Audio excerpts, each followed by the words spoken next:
जे म्हणला खरंच धनगर समाजाचा हा अखेरचा लढा निर्णायक टप्प्यावर पोहोचला आहे. बांधवांनो, सरकारने धनगर समाजाची धास्ती घेतली आहे, धास्ती.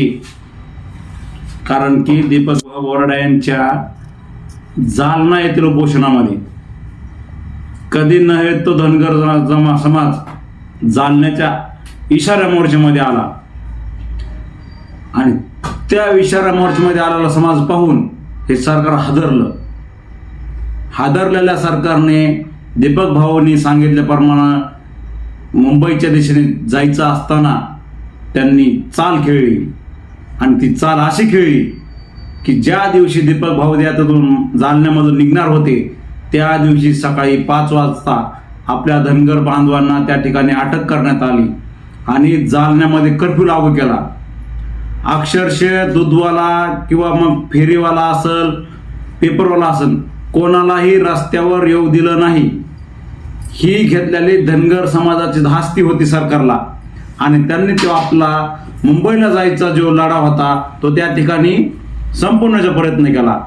तरी पण त्या ठिकाणी न थांबता दीपक भाऊ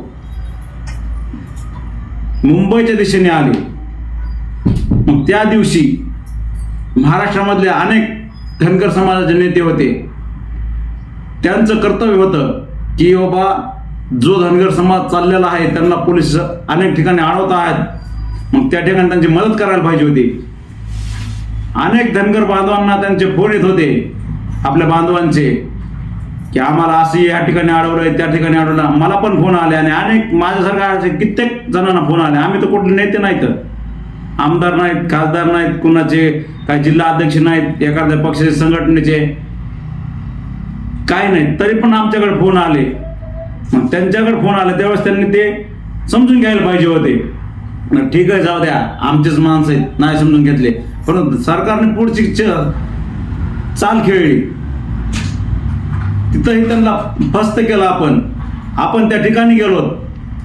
कित्येक जणांना अडवल्यानंतर त्यांनी जेलमध्ये नेलं, जेलमध्ये टाकलं, जागा पुरली नाही. मुंबईमध्ये आल्या त्यांनी सांगितलं आम्ही तुमच्या सोय केली म्हणले पार्किंगची, असं म्हणून आपल्या बांधवांच्या गाड्या घेऊन गेले आणि तिकडे नेऊन मंगळ कार्यालयामध्ये गाड्या आणि आपले बांधव त्यांनी ठेवून दिले. म्हणजे आपले समाज आलेला हाताला बघून द्यायचा नव्हता की आपली ताकद एक झालेली दाखवून द्यायची नव्हती. परंतु मुंबईमध्ये त्या दिवशी कोणत्याही रोडवरचा फक्त धनगर बांधव दिसत होता त्या ठिकाणी. ही ताकद होती आपल्या एकीची आणि एकीची ताकद कायम ठेवण्यासाठी आपण सर्वांनी दीपक भाऊच्या सोबत राहायचंय. याच्यामध्ये पळवाटा काढू नका.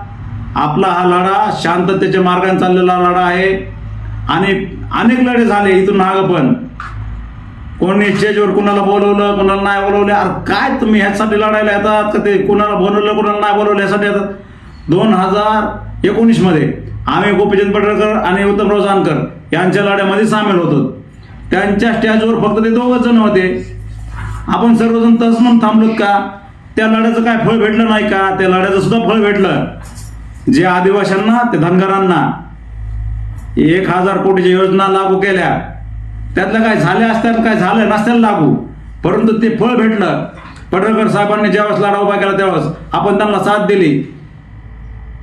छत्रपती संभाजीनगर असेल, पुणे असेल, या ठिकाणी भरघोस असा गर्दी केली समाज बांधवांनी.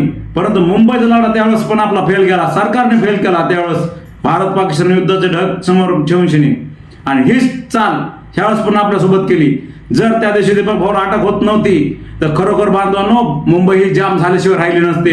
हे सरकारच्या लक्षात आलं. त्याच्यानंतर पुढचं कारण सांगतो. त्याच्यानंतर आपला समाज ह्या बैठकीमध्ये आपल्यात लावून दिलंय ना, हे कुठेतरी सरकारचं कारस्थान असू शकतं, आपल्या बांधवांचं नाही येते, सरकारचं असू शकतं. कारण की कालच्या निवडणुकीमध्ये त्यांना माहित होतं धनगर बांधव जर एकत्र आला तर कालच्या निवडणुकीमध्ये बीजेपीच्या जागा कमी येतील आणि त्यांची बीजेपीमध्ये बीजेपीची हार होईल ह्या जिल्हा परिषद पंचायत समितीमध्ये. म्हणून ह्याच्यावरून धनगर समाजाचं लक्ष डिवाइड करण्यासाठी या बैठकाचं कारण हे पुढं करण्यात आलं आणि आपण हा लढा विस्कळीत झाला असं त्यांना वाटत करायचा असा त्यांचा मनसुबा होता. परंतु तुम्ही सर्वांनी लक्षात घ्यायचंय, आपण सध्या फक्त दीपक भाऊ सोबत राहू. दीपक भाऊ भाऊच्या मागे राहू आणि दीपक भाऊच्या मागं असताना आपण त्या आपल्या प्रतिक्रिया कळवायच्यात. ह्याच्या अगोदर पण दीपक भाऊनी बोलवलं होतं, सर्व जेवढे उपोषण करते, जेवढे नेते, जेवढे कार्यकर्ते सर्वांना जाल नेते बोलवले होते. का नाही आले? का नाही आले त्या ठिकाणी? मी त्या ठिकाणी गेलतो. बीड जिल्ह्यातले काय होते, परभणी जिल्ह्यातले काय होते, जालना जिल्ह्यातले काय होते, बाकीचे काय झालते? पण ठीक आहे, चला बैठकीला यावं पण काय मान नसतो. तुमच्या काय सूचना असतील तर पाळतील ना ते पण.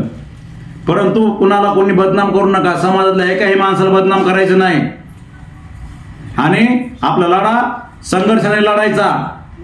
आपला लढा आपल्याला जोपर्यंत आरक्षण आपलं लागू होत नाही तोपर्यंत कायम ठेवायचा आणि यासाठी आपण सर्वांनी एकत्र राहायचं. कोणी कुठं बैठक म्हणलं तरी काय नाही, बर म्हणा, पण जे करायचं तेच करा. जे हा करेल तोच खरा धनगर. आणखी तुम्हाला काय सांगायसारखं राहिलं नाही. जय हिंद, जय महाराष्ट्र, जय मल्हार, जय अहिल्या.